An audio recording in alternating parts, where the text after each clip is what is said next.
Wonder Woman. Wednesday. Hello, my friends. I'm Stan the Man, and yes, I want to be your friend. What can I offer you? Fun and lively discussion about the classic Wonder Woman TV show starring the magnificent Lynda Carter. But wait, there's more.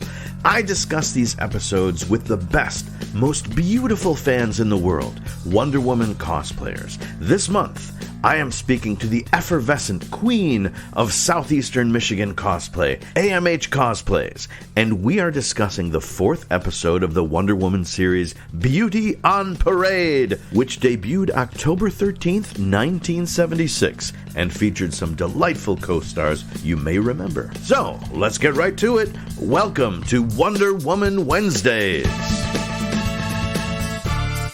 As saboteurs attack a series of installations, Steve and Diana suspect a traveling beauty pageant might harbor a spy. So Diana goes undercover as a contestant while Steve tracks the culprit. With enemy agents on the loose, there is ugliness afoot. But with Wonder Woman on the case, there is beauty on parade. And that's what we're going to talk about. Beauty on parade. All right, so I am talking to AMHCosplay. What does AMH stand for? Or is that a secret? No, those are my initials. Oh, okay. And you are based out of Ann Arbor, Michigan, is that right? Well, that is the closest town to where we are because we're in the Podunks, 40 miles west of Ann Arbor, in between two of the largest state woods in the state of Michigan. Okay.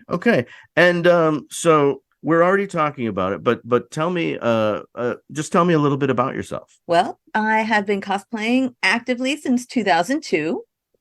I also cosplayed before that as a teen and as a college student, but life happened. And well, after life got settled and my kids were a little older, I was like, you know what? I really enjoyed this hobby. And so I came back to it and here I am. Awesome. Well, I sure appreciate you taking the time to do this podcast. Oh, my pleasure. We are talking, as you heard from the intro, about Beauty on Parade. So let's dive into this fantastic episode. Now, this is, first of all, so this is the fourth episode, depending on where you see this listing, either IMDb or in the Blu-ray set. It's either called the fourth episode of the first season, or it's the first episode of the 76 to 77 season. There were 3 episodes before it, the pilot, and then 2, and the pilot was a full year almost before this particular episode. And then in the following spring, they did 2 more episodes. And those are, I guess I always thought of them as episodes, but really they were special presentations, like TV movies almost. Okay. And so this is the first actual part of a season. Like, we're rolling right into the season. And in a way, I can't explain why, but you can kind of tell in the tone of the show, it seems a little, I don't even know what to call it. It looks like there's less of a budget. I can't explain that, because when I think of the first 3 episodes, it seems like they're all over the place. They've got a lot of locations. They travel to Germany, and yet there's, they're not really in Germany. They're in Hollywood. They're filming all this stuff in LA. So I maybe it's just a psychological thing, or maybe it's just that the story's about a beauty contest, and it seems a little at the outset a little less grand maybe than fighting the Germans in Germany and going fighting undercover. Our counterpart and all that. Yeah. So I'm not sure why, and I'm not saying that to slight the episode. There's cool stuff that goes on. There are cool stunts, but maybe it's just that we're settling into the first season, and there's a beauty contest and there's lots of comedy. Maybe that's it. Maybe it's the comedy content, with Dick Van Patten's character. Oh, right. Kind of, bringing up the kitsch factor and the goofiness. I don't know, but that's just a weird observation that I can't quite fully form yet. Maybe someday I'll have the hindsight to figure it out. Maybe it's because they had the pilot and then they had the specials, and now they've got the show. So, it's kind of like The Beautiful Bride. Okay, now she can dress as a slob because she got her man. So maybe they got the audience. So let's tone it down a little. Yeah. Let's pace ourselves. It's going to be a long season. So the first scene is a secure area somewhere. I don't recall where. I didn't write it down. Fort Russell. But Fort Russell, that's right. Thank you. There's a truck pulling into some cave entrance, and somebody sneaks up and puts a bomb on the truck, and so the truck pulls into the cave and explodes. And in the next scene, we're at the War Department with Steve and General Blankenship, and Diana's there, and they're talking about this explosion, and Steve makes a point of saying, luckily nobody was killed. And yet, if you watch the setup for the explosion, how did the guys in the truck escape? All right, especially if they're in the back. Yeah. So I don't know about that. I think he's just appeasing the TV audience, like, let's just make sure they know that nobody died. So anyway, they talk about, this is yet another instance of sabotage, and they think the target is this what did they call it, like a radar assembly? I don't know, radar, sonar, radar scanner, something like that. Yes. And they call it, like, there's an assembly chain, like there's different locations that this thing is being put together, or different places where different parts of it are coming from. Somehow all these different locations are being attacked. And, so they have to, there's like one place left. And so they have to go and make sure that everyth's cool there. Right. And that's Fort Russell. That was Fort Russell. Yes. So they go talk to Colonel Flint, this, sort of straight-laced fellow. And he's like, yes, everything is locked down tight. There's not a single person on this base that doesn't need to be here for military reasons. And then these two Jeeps come up with all these, women in T-shirts on them, and these soldiers chasing after them, and everyone's giggling. And then Dick Van Patten starts talking and making jokes. And Diana's like, are those military people? What's going on here? I've had all personnel very carefully screened. There's not a person on this base who hasn't been cleared for military purposes. Does that include them, Colonel? They don't look very military to me. Yeoman Prince is 100% right. What are they doing at a top security installation? They're boosting morale, Major. The girls are all finalists in the Miss GI Dream Girl Beauty Contest. Well, they're certainly beautiful. Here they are, boys. All the little cuties, they're here for you. Now, you can look at them, but don't touch them. Listen, if you guys still think that you're fighting for Mom's apple pie, see the chaplain. He's always looking for miracles. Come on. So, he's like, well, that's a beauty contest. And Steve's like, really? You think why is that important militarily? And he's like, for morale. This guy who's like so obsessed with security is like, oh yeah, we definitely need a beauty contest for morale. So Steve's like, okay. And then this Colonel Flint says that, they've been to other bases and this is the final stop. And he names the bases, and it's the same places that all this sabotage has taken place. And Steve, imagine that. Yeah, what a wild coincidence. So Steve and Diana look at each other and they're like, that sounds like maybe one of those people might be involved in this sabotage. And Diana floats the idea, maybe we could have somebody, join their little beauty contest. Or no, is that Steve's idea? No, I think it was her idea, actually. Okay, yeah, and he says, "Oh, that's a fine idea, but who are we going to find?" And she's like, "Well, I could do it." And he's like, "No, yeah, we need someone beautiful." Right. Oh, I just screamed at that one. Yeah, because with her glasses on, of course, she looks horrible. Like it just changes everything. I don't, Ah, the glasses and the military suit or whatever. He says, we need somebody who looks good in a bathing suit. So she's like, yeah, okay. so I'm gonna So go shopping. right. So and Ah, she does. So they have a rehearsal, and they kind of show what it's like to be in a beauty contest, I guess. They're doing a little dance number. And Anne Francis is the actor who's running the thing. What's her character's name? Rita? No, not Rita. Rita was the other one. What's her Rita, name? yeah. Lola? Lola Lola. Flynn. So she's trying to get these girls into shape, and she's supposed, of course she's beautiful, but she's playing somebody who's past her prime, right? Like at least that's what she believes. So she's like the house mother for all these young, beauty beauty pageant contestants, and and directs their dance numbers. But there's also a piano player who I suppose is also the music director, and that's Bobby Van. And I think his name is Monty. I was going to say Morty. It's Monty.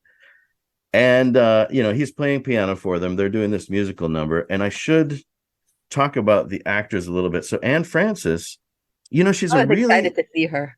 yeah, she's a really familiar face. I don't know that. I mean, I've seen her on The Twilight Zone. I do remember those episodes, but she's been everywhere. Like I looked at her IMDb page, and it's just a long, long list. And there was a show called Honey West where she was like a secret agent, like an Emma Peel type. And she's been working all the way up through, I guess she was in a Fantasy Island production in 1998. I know they revived that. Yeah, they revived it recently with like a female Rourke, but I don't remember the 1998 version. Me neither. Oh, well, I Yeah. guess that says a lot about that. But you were excited to see her. What do you know? How do you know her? Oh, late night TV when I was a kid. I used to watch all sorts of episodes like that, like Honey West. And I remember her from dancing, actually, because I remember her being a dancer. Oh, And wow. Yeah. and then I was like, well, that's perfect because all those girls apparently know how to tap dance. Like, I know. okay, well, that was It was a skill you had to have in the 40s. apparently. I guess. Now, and speaking of dancing, so Bobby Van was he was a dancer singer. Like he was kind of like a triple threat, like like Gene Kelly, and kind of a contemporary, but he just never reached Those heights. yeah. So but he did let's see, what did he do? He as he was sort of moving up, he was in Skirts Ahoy with Debbie Reynolds, and a movie version of Kiss Me Kate, where I guess he was showcased pretty well. And I've heard his voice. Like I know I've heard of him growing up, but I could never, I just couldn't place him. Right. Yeah, And so he was familiar in the credits, but I was like, I knew Anne Francis, but I was like, name sounds familiar. And of course, Dick Van Dyke. So yeah, Van Patten. that's right. There are so many Vans going on. But so anyway, they're doing a rehearsal, and Lynda Carter comes in this wild cherry dress. Like it's got cherries on in the pattern, and she's got little cherry epaulets on her shoulders. And a big red hat. And a big red hat. And a wig. I guess her hair is It's kind of auburn. Yeah, it's kind of auburnish and like a really high sort of flip. Yeah. It was just a really interesting look. And she's still beautiful Lynda Carter, but it was wild. Like that it was some outfit. And she comes in and wants to audition for the show, which I don't know, man. That's pretty bold. Like they've gone through. Yeah, they went to all the different bases already. Yeah, and they were like, weeding the talent down from like, I don't know, 50 girls or 50 women, I should say, until, I think there's like 10 to 12 in this one. Right. So, people have already like tried and failed and, been cut, and now she wants to join it all of a sudden. So fortunately, both Anne Francis and Dick Van Patten think she's gorgeous, and of course she should be in it because it's Lynda Carter. But for some reason, Bobby Van doesn't like her. I like his response, like, sorry, you missed the boat. You missed the boat, kid. You know who else doesn't like her? Rita. Rita. No, Rita. Rita is the bad pageant girl in this episode. And she's truly entertaining. Good. It's always nice to make new friends. But there's only going to be one winner in this contest, and you're looking at her. I thought the judges were going to make that decision.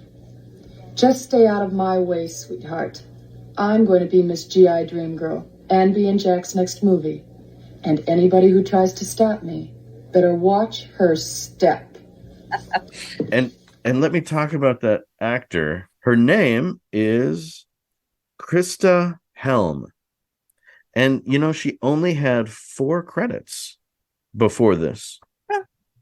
And I'm gonna talk a little bit about this. I may cut this out of the edit because it's kind of heavy, but it was really, I was looking up these actors, and this was her last credit after only 4 jobs. She was murdered in 1977. Oh, wow. Shortly after this episode.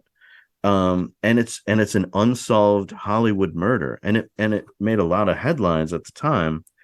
And there are still people, I assume her family, trying to figure out who did it. Like, they still want the case solved. That's terrible. Yeah. It's really kind of a very sad and kind of horrible story. When I was looking up the information, because she was beautiful, and she even had one of the parts that she had before this was the lead in a film. So she was getting some kind of start, and her career was cut short. Wow. So that is unfortunate, and in a way it kind of casts a shadow on this episode, because you can't you can't hate her. Even though she's playing this woman you're supposed to hate. I was going to say, I really wanted to scratch her eyes out, but now I feel bad. I know. But the good thing is she did her job. Like, she was fantastic in this role because you wanted to scratch her eyes out. Exactly. She played it well. Yeah. So yeah, she's the kind of the pageant level nemesis. She's not the real bad guy in the episode. Those are, of course, the Nazi spies, saboteurs, however you want to call them. But she does provide a good foil for Diana while she's undercover at this beauty pageant. It's and it's interesting because, like, on the level of fighting the war and fighting Nazis, this conflict seems very silly.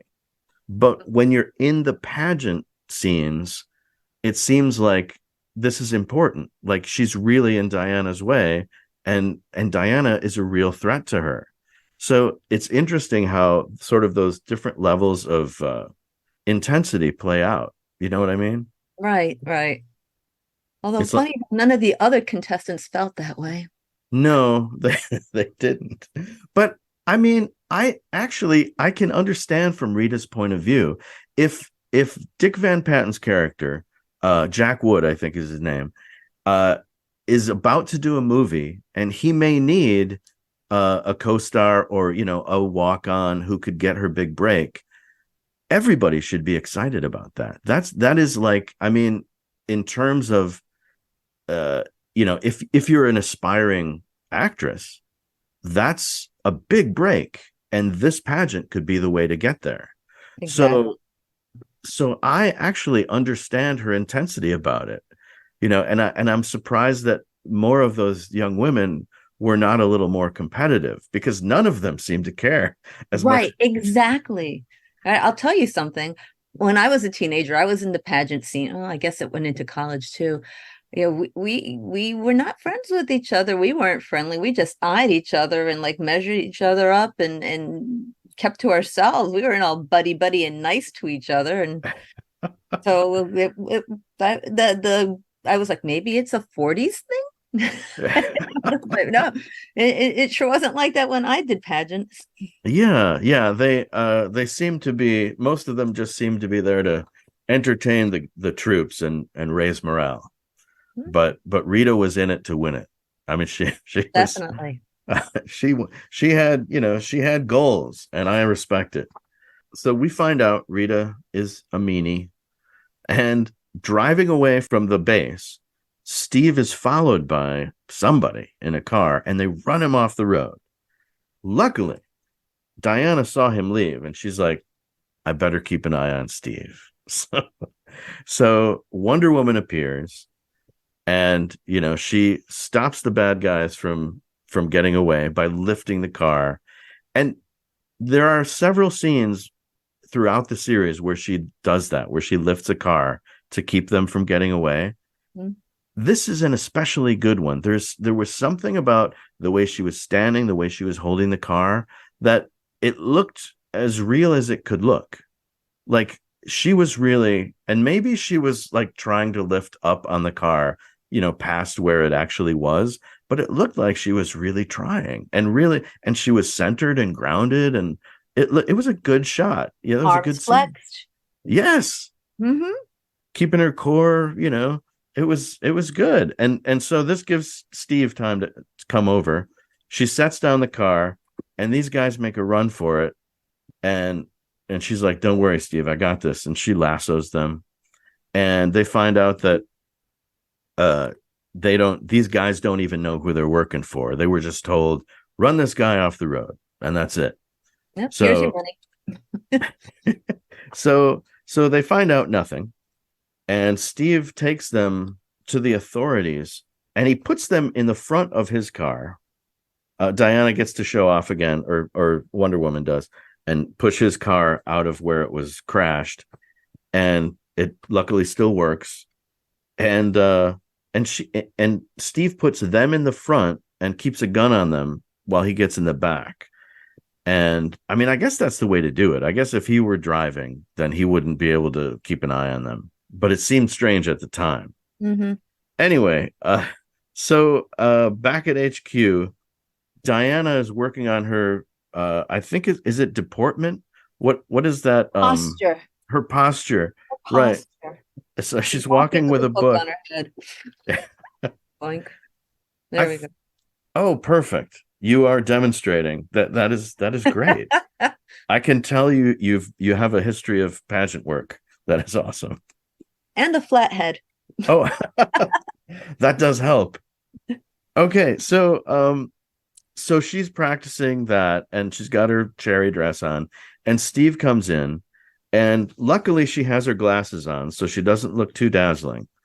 And Steve's like, "Oh my gosh, Diana, you look great." But he doesn't, he's not getting the full effect because her glasses are on. The Clark Kent effect. That's right. That's right. So she and he gives her a compliment. He says she looks like she looks like Joan Crawford around the ankles. I felt that one. Ooh. Oh, yeah, devastating. And the thing is, Wonder Woman does not care about such things. Of course. But I think she's falling into the character of Diana because she was a little put off by that remark. Mm-hmm. She's like, thanks a lot. And but in the meantime, she told Steve what she's up to, and he's like, that's a good idea. Keep doing that. And if I call you, I'll say I'm your Uncle George. So she goes back to what amounts to a girls' dormitory, basically. Barracks. The barracks. Yes, all the women from the contest are housed in this one barrack, and Anne Francis has a little adjoining room with a door so she can have privacy. That scene that came just now really, really stunned me. Oh, the little, like the fight? No, Or they're waiting in various stages of attire oh, for Rita to come out of the shower, and then the door just opens up and who comes in? Jack Wood. a And it's ja- I know, like he doesn't they're in even. their lingerie and they're supposed to be confined, and this guy just walks in, and Anne Francis, as their chaperone, doesn't boot him out because they're showering or about to shower, and no one seems to care. Yeah, it's really interesting. I think if somebody else had played that part, he would have seemed kind of creepy, because they gave him some really kind of creepy lines to say, but Oh yes. but Oh because yeah. it's Dick Van Patten, he seems like a nice guy. Like he's the He's dad from everyone's Eight is Enough. dad. Yeah. Right. Everyone's dad who wants to see them fold themselves up and go into their glove compartment for later and stuff like that. So yes, unannounced, Dick Van Patten comes in, and he immediately takes a liking to Diana, who's in her bathrobe, as you say. Don't panic, girls. I just came here to tuck you in. Now, you do exactly what I tell you to do, all right? And you just listen, are they treating you girls all right? Oh, nuts. And I wore a rubber shirt so that you could cry on my shoulder. There's some personal things I'd like to go over with you. It won't take long. That's what I'm afraid of, honey. Now, listen, I'd love to get to know you girls better, but if I do, a lot of people will say I'm low and corruptible enough to trade my vote as a contest judge for a little smooching. And they're right front and center. Diana! Well. How's it going? Fine, Mr. Wood. And I really don't know how to thank you enough for allowing me to become a contestant. Well, I do. Meet me tonight on the firing range at 12 o'clock. Bring an evening gown and some bananas, because when I monkey around, I use real monkeys. And they exchange a few words, and he's like, "Oh, you'd be a great straight man if you weren't so curvy." And then he says, "Why don't you try? Let me do my magic act, and see, let's see if you can be my partner." And so they do a little magic shtick, and of course she's great. And Rita is very upset because that was going to be Rita's job. I don't know why Rita thought that was going to be her job, because clearly Dick Van Patten didn't remember that she was supposed to do it. And didn't want her. And maybe he just did. Maybe he's tired of Rita's attitude. Maybe that's it. He'd already threatened Diana as she was coming off the stage about, this was her pageant to win and not to make friends. And Diana's like, well, okay then. And now here she is saying that was my role. I was going to be the assistant. And in fact, she tries to punch her. She's so mad. She tries to punch her. And Diana, Lynda Carter just sort of turns her head just enough for the just enough for the punch to miss, and then Rita, because she had such force behind her punch, I guess she like twists herself around and falls. What a shame. She missed. What a shame. Sorry, Rita. But then Uncle George calls, aka Steve Trevor. So Diana's got to go take the call, and basically he says, there's one more element of this scanner thing that's gonna require. I think it's gonna be at the power station at Fort Russell, which is behind their motor pool, not too far from where Diana is. And I don't really understand why there's a part of this assembly at the power station at night, and that's like the time that it's there. And so Steve is going to go and see if the saboteurs show up, and he tells Diana, keep an eye on everybody there and make sure, see if anything suspicious happens, basically if anybody there leaves to go to the power station. And sure enough, after the lights go out, Lynda Carter, rather than sticking around like Steve told her, she's gonna turn into Wonder Woman and head out there. And she does the first of two Wonder Woman turns in this show. No, I'm sorry, this is the second one already. The first one was when she followed Steve out on the road. Right. But anyway, the trivia on the IMDb, which may or may not be believed, but I kind of believe it after reading it. This was a unique sort of transformation turn because it's the new kind where they've got the light burst, which is a fairly new thing. The first couple of episodes, they did this more dissolve kind of thing. Okay. But this is where they introduced the light burst. But she raises her hands up over her head like she looked very balletic. Yeah. And she doesn't do that later, and she didn't do it before. So I guess they were just trying it out. And somebody said, let's not do that anymore. And I don't know why. It wasn't terrible, but maybe because she was in lingerie when she did it, and if she kept her arms out, it showed too much. Maybe. That might be. So she does her transformation. She jumps out the window, does a great Wonder Woman jump, and then she heads over to the power station. Steve's but don't there. Forget what she did.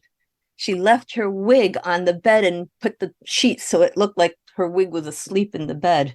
Right. Yeah, I forgot that. And that comes in later. We're reminded of that when Rita finds her wig. She's like, look, she's a phony. And, I think she is, but that's true. She is. Rita's onto something. As much as we don't like Rita, she's absolutely right. She's a smart cookie. So Wonder Woman is springing off to find Steve at the power plant thing. Right. And Steve's there. He's like sneaking around, and poor Steve, I guess it's not his forte to come up on somebody or be a vigilant sort of lookout, because he's immediately, this other person sneaks up on him and knocks him in the head. Yet he got to be a major. Yes. So he's knocked out, and the saboteur, whoever it is, it's somebody in a ski mask or a hood of some kind. You can't see who it is. They trigger a bomb that's already been set there, and then they're about to go one direction, and here comes Wonder Woman. So they go in another direction. And Wonder Woman has to decide. She looks around. She can chase the person. She can take care of this bomb, or she can help Steve. Because if she goes after the saboteur, then this thing will blow up, and Steve could get hurt. Mm-hmm. And the assembly that they're, or the whatever the thing is that they're trying to protect, which I can never keep track of. What is it? It's a power plant or something, or the radar scanner at the power plant. The radar scanner at the power plant is the last in the assembly chain location. I don't know. Anyway, somehow what her solution is, she lets the saboteur go. She grabs the tailgate from a truck and uses it to shield Steve from the blast of the bomb. Right. Which I guess is the smart thing to do. I feel like she could have just grabbed the bomb and thrown it someplace. Why is she going to just tossed it in the air? Yeah, just way up in the air, and it would have blown up and not hurt anything. But Wonder Woman knows better than we do, apparently. Mm-hmm. So she decided it absolutely, she had to make sure that nobody got hurt, especially Steve. So number one priority, protect life. And so she shields him, and apparently in doing so shields the radar scanner, which is, I don't know where it is. They never say, but because she deflected the blast, it only hurt some electrical equipment, and the radar assembly is still okay. Yay! You would think for such an important thing that they've been building that there would be some sort of guard set up there to protect it. Yes, you would think that. But, so much of this stuff is like, it's top secret. We didn't want to tell anybody. Later on, the general's like, yeah, this is top secret. I didn't even want to tell you, Steve. And, they're going to top secret themselves out of business if they don't, they don't tell their good people what's happening. But, luckily, Wonder Woman is there to save the day.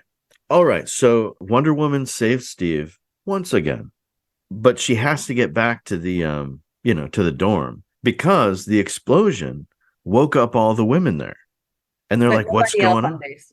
What's that? But nobody else on base. That's right. That's right. There's like, they're on a military base and nobody cares except these women. They're like, what's going on? So the women are all awake. And of course, Rita's like, where's Diana? Mm-hmm. She is, if you're looking for somebody suspicious, there's your girl, because where is she? And then she waves around the wig. She's like, she's not who she says she is. Right. And we forgot that the guy, Monty, had already determined that there was no one named Diana Paradise on the base. That's right. I did see, in my effort to try to be faster going through these episodes, I skipped a few of the small scenes, but you're absolutely right. He's been on Diana's case this whole time. He doesn't like her. He doesn't want her to be part of the pageant. And yeah, he found out that there's no Diana Paradise that's working there, which is a terrible name, by the way. Poor Diana. Well, she comes in expecting to go undercover and didn't think to make up a name for herself. Right. So he asked. Could have been worse. Yeah. So yeah, she makes it up on the spot and she's like, Diana Paradise. Great. Luckily, Wonder Woman's very smart. And so when she sneaks back in, she goes directly to the bathroom so that she can just emerge and say, oh, I was taking a shower. No problem. Yeah, and Frances didn't even think of looking in the shower. I know. Nobody thought maybe she's in the bathroom or the shower. Why? She's just gone. And she's got a wig here. So anyway, problem solved. Anne Francis goes back to bed and Monty shows up. And of course, dun dun dun, spoiler alert, he's the saboteur, right? Mm-hmm. And Anne Francis is in on it. Because that threw me. I was like, I wasn't expecting that. Yeah, I think they did a nice job, sort of keeping her ambiguous. Like it was pretty easy to suspect Monty, but the fact that she's in on it, that was a surprise. I remember that the first time I saw this one, I thought, Anne Francis, she's so nice. Right. She really likes Diana. She says that she reminds her of herself when she was younger, which is really sweet. Diana? Yes. Huh. I was going to wish you luck, but I don't think you're going to need it. You remind me kind of myself a few centuries ago.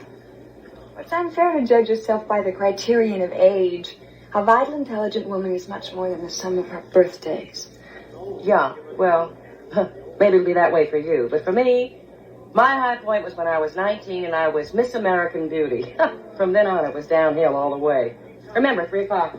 And she kept putting herself down for her age. And then Monty puts her down and says, like, don't worry about stretching your wrinkled neck or something like that. I know. Oh, my gosh. I wrote that quote down. It was so horrible. I was like, that's what a terrible thing to say. So, yeah, he says that to her later because she's trying to, like, call him off, and because he's ready to kill Diana, and he's like, listen, you're in on this, so don't tell me what to do. And yeah, he uses that terrible insult. Oh, I hate Monty. I hate him. She's not even, I mean, to me, she looks like she's maybe in her 40s. Yeah, well, she's beautiful. Yeah, absolutely. I mean, and I shouldn't equate beauty with age. I shouldn't be doing that. But I mean, she looks wonderful. There is no call to bring her age into this situation. Except Diana even says that too. A vital, intelligent woman is much more than the sum of her years. Yes, absolutely. So I wrote that one down. That's a good one. That is a good quote. Absolutely. Yeah. And every now and then, Diana says these incredibly wise things that sort of take people off guard, like, somebody so beautiful is not supposed to be so wise or intelligent, And then it's I mean, like, that oh yeah, she came from the Greek god, so yeah, she should be kind of intelligent. absolutely, absolutely. So, so anyway, Monty follows Anne Francis into her room, and then we find out that he's definitely the saboteur, and she's in on it. And he goes and spills the beans. Like, this whole business about the radar scanner thing is just a ruse. What they're really after is to assassinate General Eisenhower. Bum, bum, bum. Unbelievable. Really? The nerve. How dare they? How dare they? So they've got big plans, these saboteurs, these spies. Right. And General Eisenhower just happens to be near Fort Russell in the middle of World War II. yeah. Well, and this is what the general didn't want to tell Steve. Like, he wasn't going to tell him that this radar assembly thing was going to be inspected by one of their top generals, General Eisenhower. And the reason that comes up, and the reason that Steve catches it, is because Steve, now that Wonder Woman has foiled this last attempt, Steve is sort of looking back at all these little sabotage attacks, and he's like, this is too easy. Like, none of these attacks succeeded. They were all near misses. Nobody, especially this last one, like, nobody would get that close to the radar scanner or whatever it is, the device, and fail yet again. Like, it's almost as though that bomb was never meant to hurt the equipment at all. And so he's like, something else is going on. And that's when the general comes in and says, oh, by the way, Eisenhower is coming. and so he says, how, General, is Eisenhower getting here? And he's like, well, he's going to go through this route. And he's like, and Steve says, no, he can't go that route because that was the first, like, sabotage attack. And then the general says, oh, well, he's going through this cave. And Etta Candy, she's like smarter than the general at this point. She's like, no, that cave blew up, at the beginning of the episode. So anyway, the general finally gets hip to the fact that all these sabotage attacks have forced Eisenhower to take one specific route into this, I keep forgetting it, Fort Russell. Fort Russell. Yeah, thank you. So now they know where Eisenhower is going to be going. They know that Eisenhower is who the saboteurs are after. And so now they've got to let Eisenhower know he's in the air. They can't tell him. They don't apparently have radio communication, although Etta can call the car. The guys in the car can't call Eisenhower. I don't I think, there were maybe some holes in our military procedures at the time. Oh my goodness, were there ever? So anyway, and that's, I'll buy it. They can't get a hold of him. He's in the air. And they do try to get to the airport because the saboteurs did. I think they forced them to use a civilian airport instead of a military one. So anyway, so they're racing to get Eisenhower, and they tell Etta, go get Diana and tell her what's going on.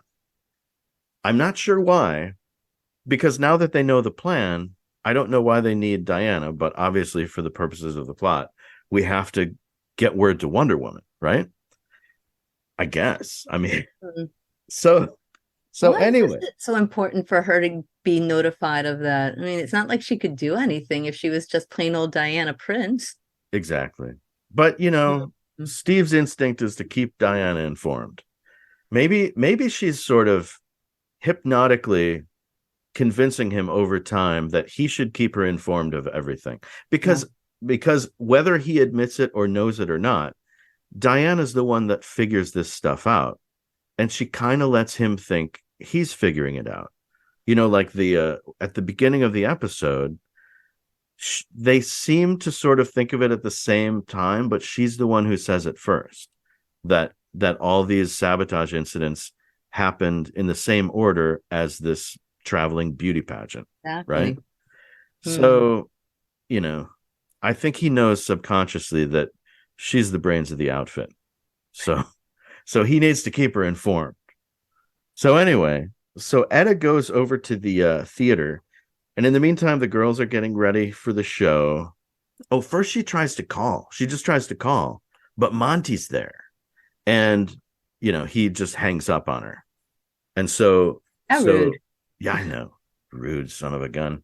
So Diana never gets the call. In the meantime, by the way, he's looking at the stage rigging. And the guy who's hoisting up the stage rigging, or actually he's bringing it down from the grid, from the rafters, he says, careful now, this is really heavy. It could kill somebody. And that sort of echoes in Monty's brain. It could kill somebody. It could kill somebody. And so he's like looking at it and thinking about Diana. He's like, I know how to solve a problem like Diana. I'm going to, do something with this stage rigging that is dangerous enough to kill somebody. To kill this poor late coming beauty pageant contestant who's done nothing to him. That's right. So Etta tells Steve that she couldn't get a hold of Diana, and she starts, I guess Etta at this point is supposed to be like a stereotypical female, like she's supposed to like satisfy the part of the audience that might not understand that Diana is strong and wise and intelligent, and so Etta sort of fills that void of a very stereotypical woman who, like, in another episode she's like, oh, I wish a man were here, and and now she's falling apart and getting emotional, and the general has to say, listen, Etta, pull yourself together, go tell Diana, go do it. Right. And she's like, okay, I'll pull myself together, I won't be so emotional. And I don't know, there's just something a little weird about that scene that I don't know if I don't want to be offended by it. I mean, it's just a product of its time, but it's so strange. And I kind of feel sorry for the actor that plays Etta, because she's constantly having to do that stuff.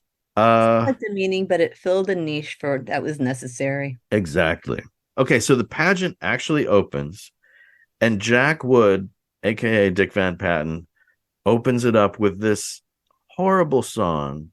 I wanted to write down the lyrics. I'm not sure you can hear them because there's a lot of applause when each lady comes out in succession and people applaud for them. And he's singing, the whole "There She Is, Miss America," except it's for Miss GI Dream Girl. And I don't know, I think Dick Van Patten is probably a better singer than what he was doing on purpose for this role, which I think is brilliant. But it was like, typically, it just was such an awful song. I want to isolate that song and get it on a playlist, because it's delightfully bad.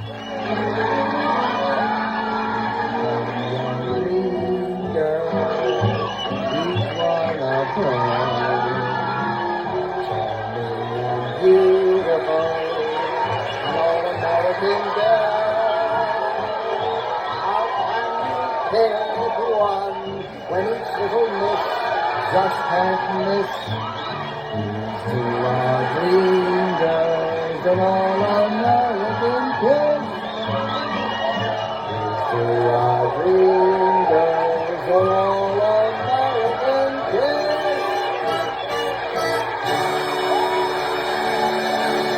I was too busy staring at all the different bathing suits. I know they kicked right off with the bathing suit competition, and everyone's wearing their lovely one-piece bathing suit. Rita's was bright gold. Yeah, Rita had this gold lame thing, and she also did this really sassy, like everybody was, including Lynda Carter, everybody was smiling a big smile, like I'm the girl next door, and Rita comes out like a vamp. And she's looking at the audience and acting it all up. I'm telling you, she's a gal who is gonna get what she wants, whether you like it or not. So they go from the swimsuit portion to the talent portion. And Betty Lou, I remember the name because I wrote it down. I didn't remember it. I wrote it down.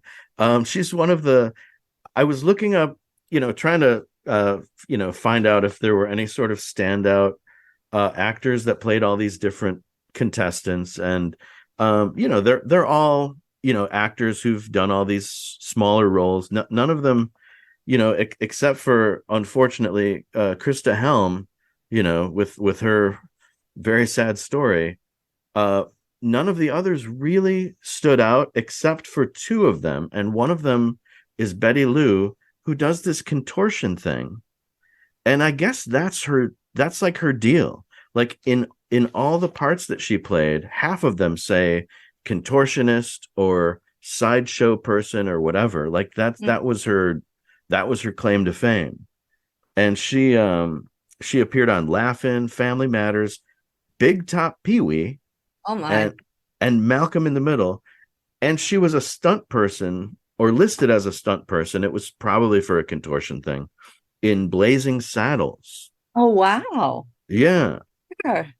And I will tell you, the only other contestant that sort of jumped out at me in terms of previous credits was somebody named Rosalie in the show. The actor's name is Derna Wild, and she didn't have a lot of credits, but one of them was for a show called Partners in Crime, which was a one-season show that Lynda Carter did with Lonnie Anderson in the early 80s. Really? Yeah. So she got two Lynda Carter show credits. And I forgot, I'm sorry I didn't mention the name of the lady who is the contortionist. That is April Tatro. So there's your trivia for these wonderful contestants. So we're on the talent portion. We get our contortionist. In the meantime, Etta has shown up, but she can't get past the backstage door because this dude is like, I'm sorry, finally somebody is actually, like enforcing some security. Right. Here. Like, forget the sonar, but the pageant got to protect the girls. That's right. So, so he keeps her from getting on stage. And in the meantime, Diana's like, where's my costume for the magic act? And Bobby Van, Monty, is disappearing backstage, and Anne Francis knows that he's up to no good. Because she realized during an earlier conversation, as he was looking at that stage rigging, like he was looking at a delicious steak or something, she's like, you're not going to drop that on Diana, are you? And he's like, don't worry about it. It'll be fast. Yeah. And so anyway, Diana's doesn't have her costume, and it's because Rita, she's got her eyes on the prize. She's like, has stolen the costume for the magic act, and she's going to go out and take Diana's place. So she does that. She bum rushes past Diana and gets on stage with Dick Van Patten. And Dick Van Patten, for such a, he's supposed to be this great celebrity comedian, he's so shocked that it's not Diana. He's got this look of shock on his face that won't go away. He's like, oh, hi, Rita. Yeah, I was like, oh, good for him. Yeah. So anyway, Anne Francis tries to stop Monty from killing Diana with stage rigging, and he's like, hey, listen, I got to do what I got to do. Like, she doesn't even have time to say Diana's not even on stage, that's somebody else. She doesn't have time to say that, because he grabs Anne Francis and puts her in one of those magician's closets. Oh, the vanishing cabinets. Yeah. And he slaps it and poof. And she's gone. And I don't know that that's how that works. I mean, I think the person inside has to know what to do. And then we don't really see her for the rest of the whole thing because she vanished. That's right. That is a very good point. Like, she never appears again. He may have really made her disappear.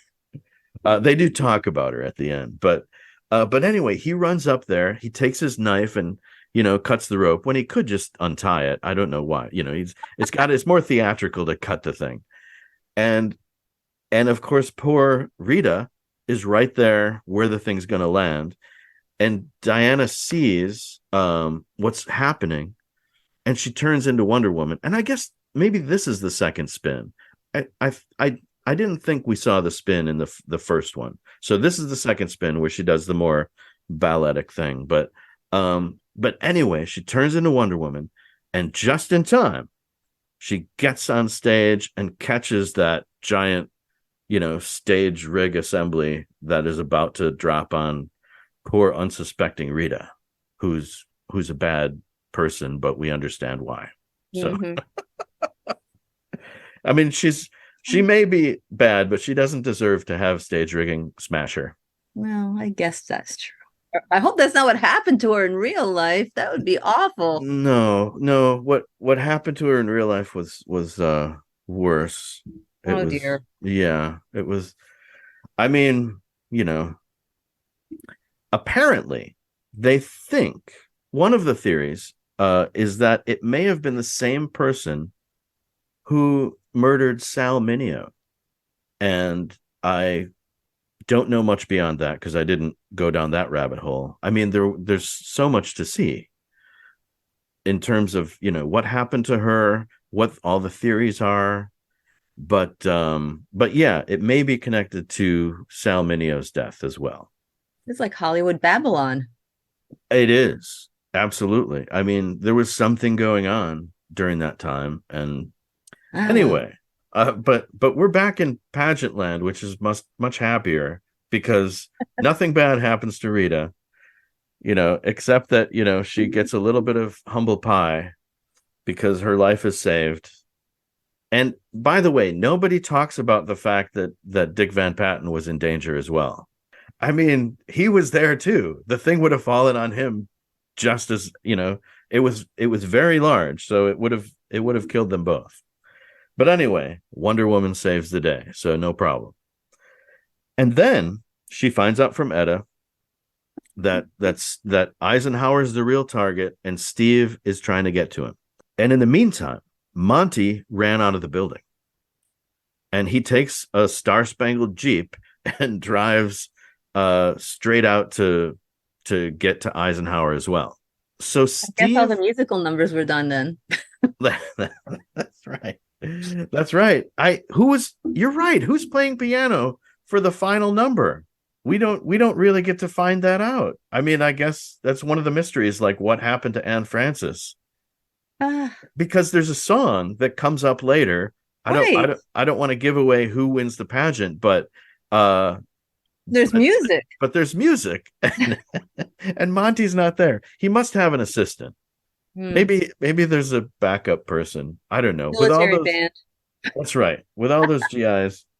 So anyway, so everyone's headed towards Eisenhower, right? Now, in the meantime, what's happened? They call it Point Lobo, which is very military sounding. I like it. This is the place where Eisenhower has to drive through, and there's some kind of blockhouse there, and there were guards there, and these saboteur people, I guess they're spies. I don't know what you want to call them, but they gas them, and so they're incapacitated, and now the spies have weapons right there at Point Lobo. And Eisenhower's on his way. Steve and the general are chasing him. And when Eisenhower's driver realizes they're being chased, he speeds up. So Steve's like, "Oh my gosh, they're going faster. They think we're trying to harm them." And so Steve beeps at him in Morse code. And the driver figures it out. Like, "Oh, it's Steve Trevor." Like, of all the things that Steve could tap out, right? Trevor spells out his name. Like, everybody should know who I am. Everyone knows Steve Trevor. They make you run for it. They don't know who we are.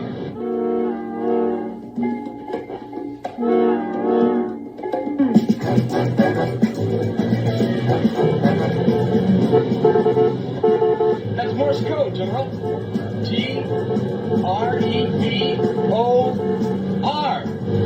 Sorry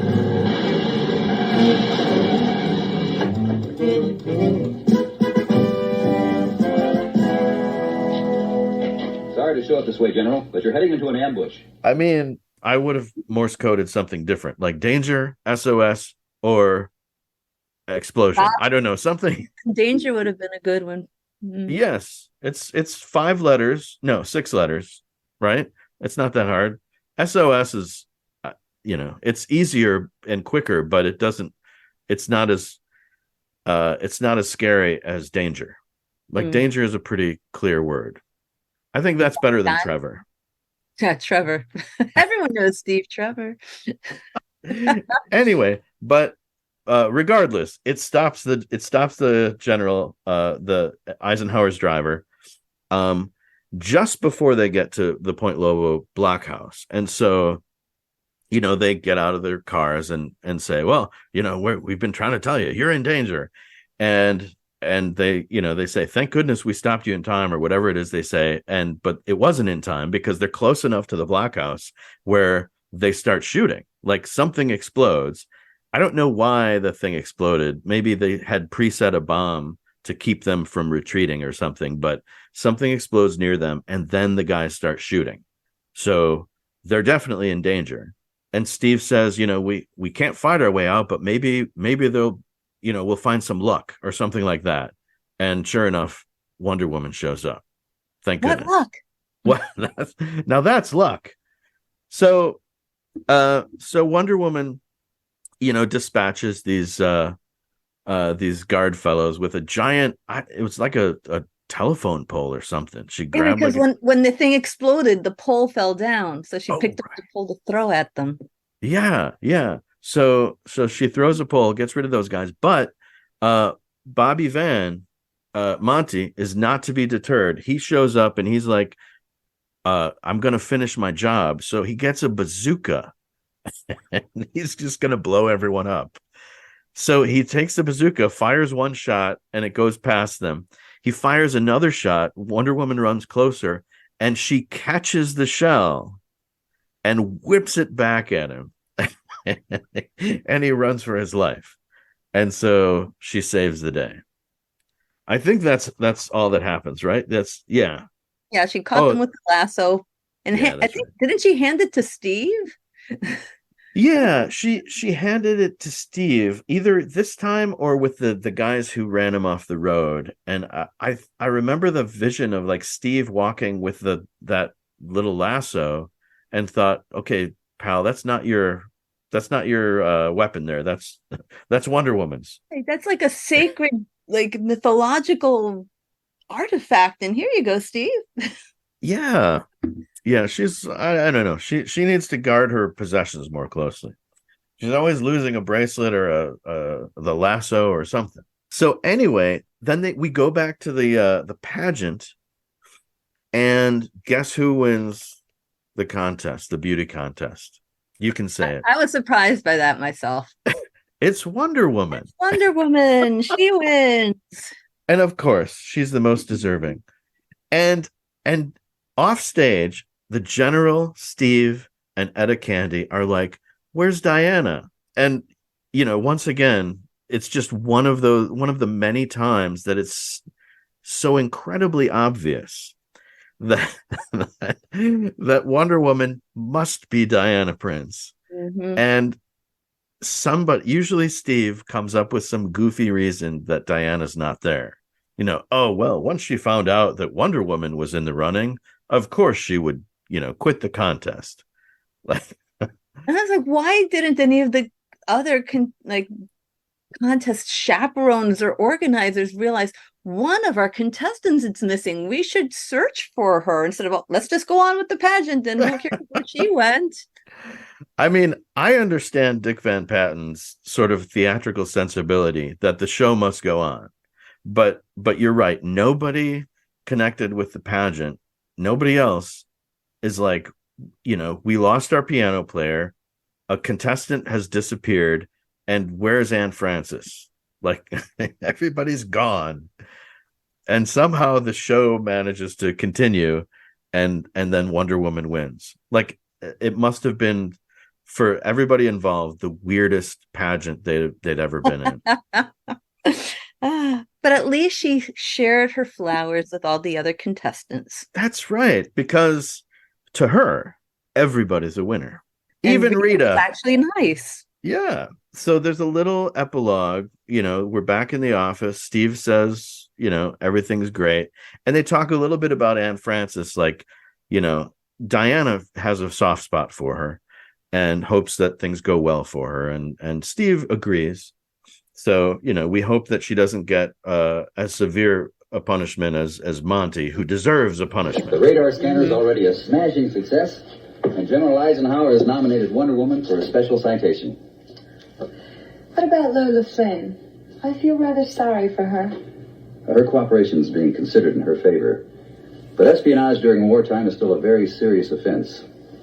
But Jack Wood's trying to get her leniency. He's a hard man to say no to. Oh, I'm glad. Rita will not get a punishment, and that's okay.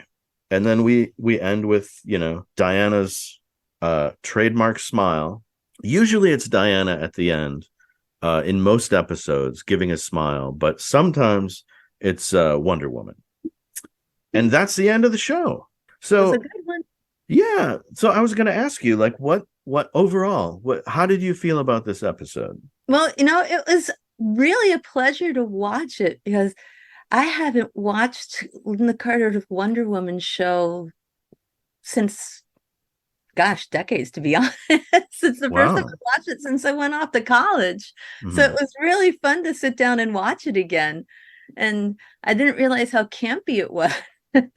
Yeah. But it was so much fun. And it was such a pleasure. I actually, right after the show, I went to Amazon and I added the Blu-ray set to my wish list so I can watch more. Good. Yeah, I've got the Blu-ray set and it's wonderful. And in the pilot episode, Lynda Carter and Douglas Kramer, who produced the whole thing, they do a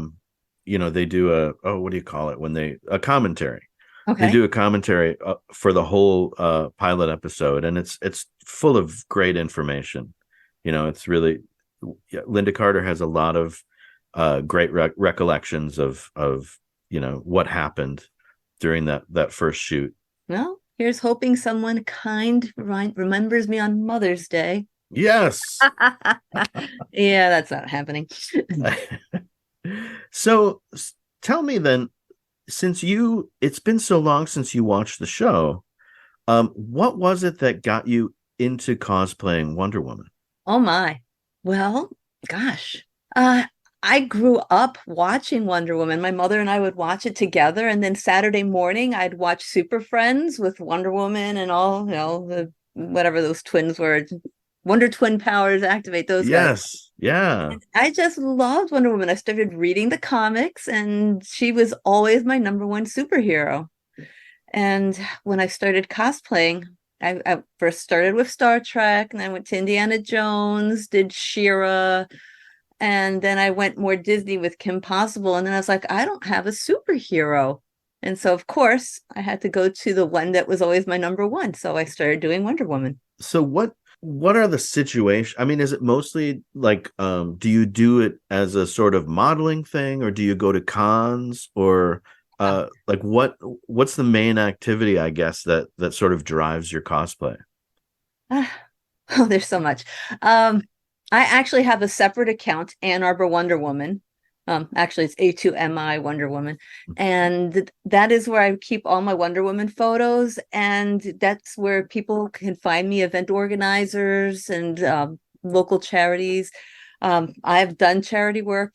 Most recent, I did something with the Autism Alliance of Michigan. I was one of the guests during their Hero Walk, greeting the families that were going by. This past weekend, I was Wonder Woman at a comic and anime expo near Detroit. And I've sung the national anthem at events. I have greeted people at 5 and 10Ks. And it's just been lots of fun because people just really identify with Wonder Woman as powerful, strong, self-assured, and really something that they want to achieve to be like. I don't know how many women, adult women, come up to me and want to hug me and tell me that she was their hero and she was inspiring to them. I mean, I get lots of little girls, and I even got a couple little boys this weekend who wanted to show me their power stances, but it's usually the adult women who talk to me the most about it. So Wonder Woman has her own separate identity in my cosplay universe, I guess you'd call it. I'm wondering if there are instances or events or meetings that you've had that stick out in your memory, in term while you were cosplaying, some wonderful thing happened that you remember. Is there anything like that? Oh, there have been plenty. As heavens knows, I've been cosplaying actively for 21 years now. Gosh, not necessarily as Wonder Woman. I've had celebrities come up to me who are voice actors in shows that I was cosplaying from, asking to take pictures with me. Wow. There's a wonderfully talented voice actress named Samantha Ireland, who is very talented, does many shows, but she does a character named Nora on a show called Ruby, and I was cosplaying the evil character Salem from that show, and she ran up to me and wanted to take a picture, and I was just so flattered that she actually wanted to take a picture with lowly little me. That was just wonderful.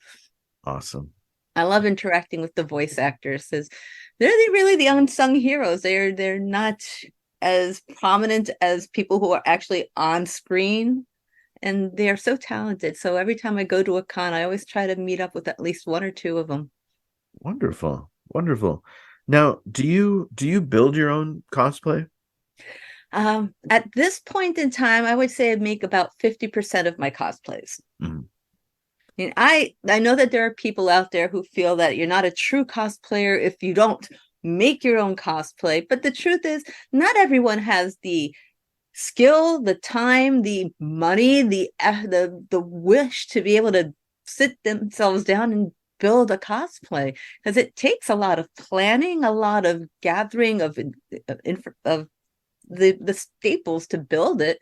And then you've got to put it all together and attempt to do your best at it. And, many of us have lots of different jobs, but we also want to enjoy this hobby. So I personally have no problem if you go into your closet and pull a cosplay together, if you have someone make it for you, if you buy it in a store or from an online shop, or if you make it yourself. As long as you're happy representing a character or a fandom, then that's fine with me. Are there things about doing cosplay that you didn't expect at all and kind of surprised you? I've learned a lot. When I started cosplaying, oh my gosh. Well, my very first cosplay was as a member of the science crew of the Enterprise.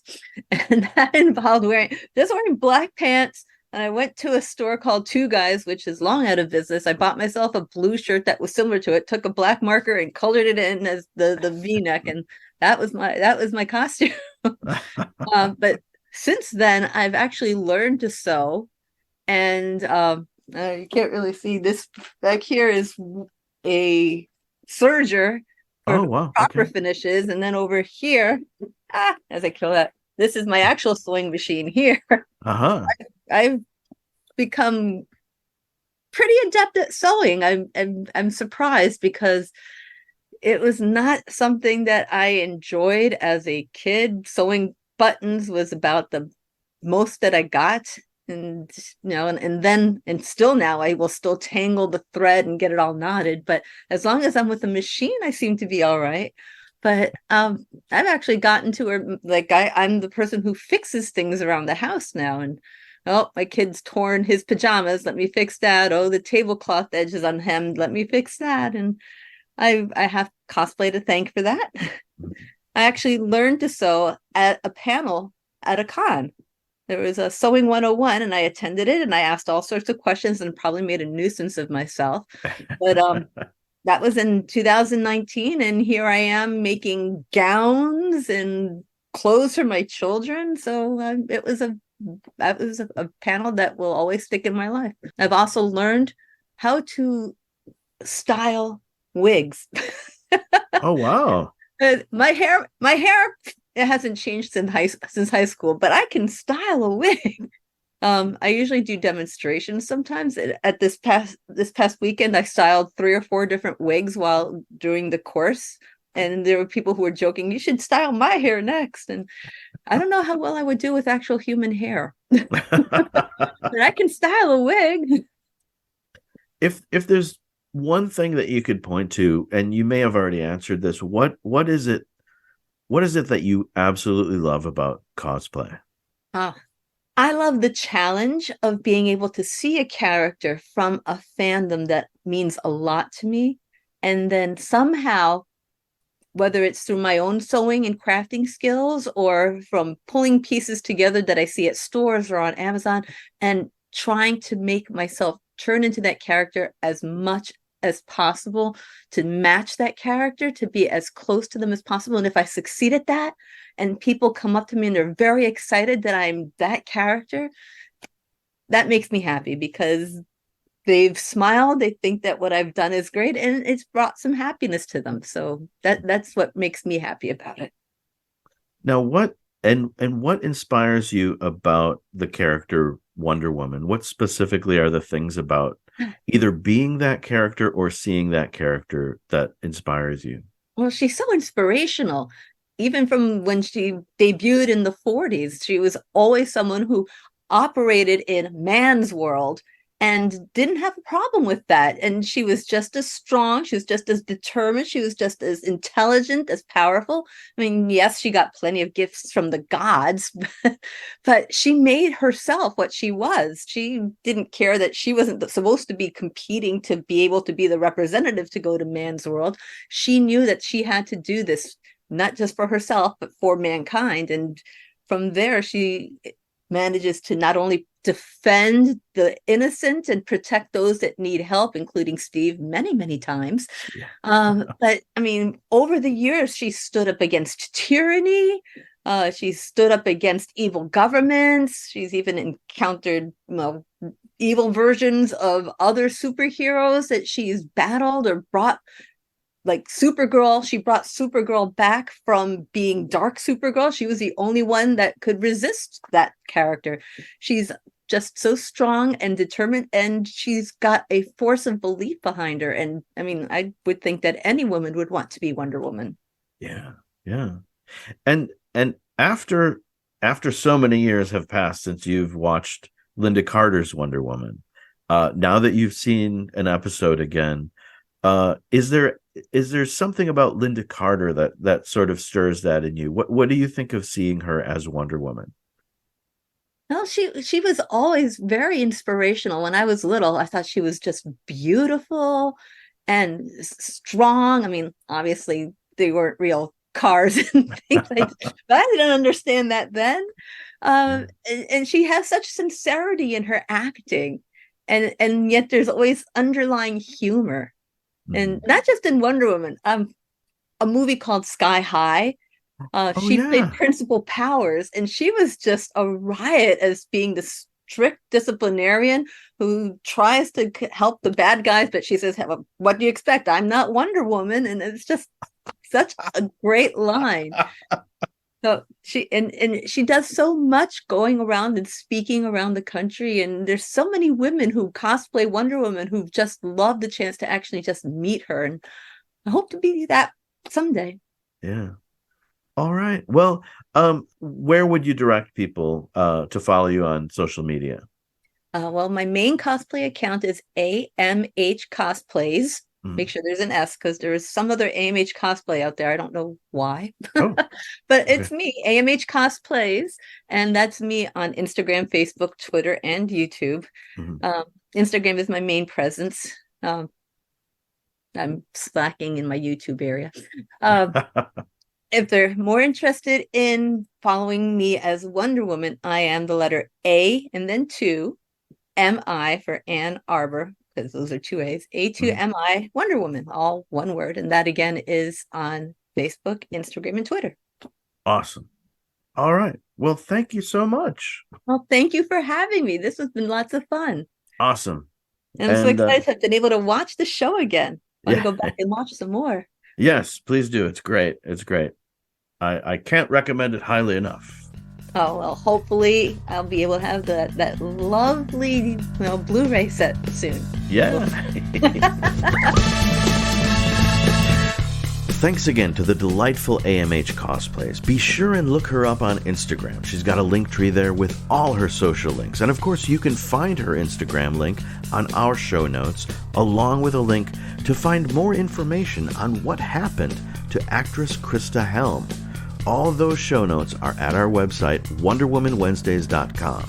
And we also have links to some of my favorite classic TV podcasts. If you crave more, check out MashCast, MASH Matters, Book'em eventually Supertrain, and Made for TV Mayhem, which is also the home of Trapcast, an occasional but brilliant trip into Trapper John MD by the one and only Amanda Reyes. And if you need more Wonder Woman, you must listen to Satin Tights, a Wonder Woman podcast. If you are a Wonder Woman cosplayer and would like to appear as my guest, please do contact me. I would love to hear from you. My friends, wherever you are in this crazy, glorious world, please be kind whenever possible.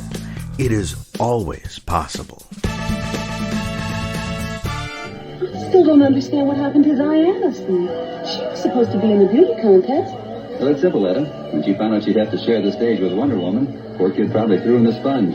But what woman wouldn't?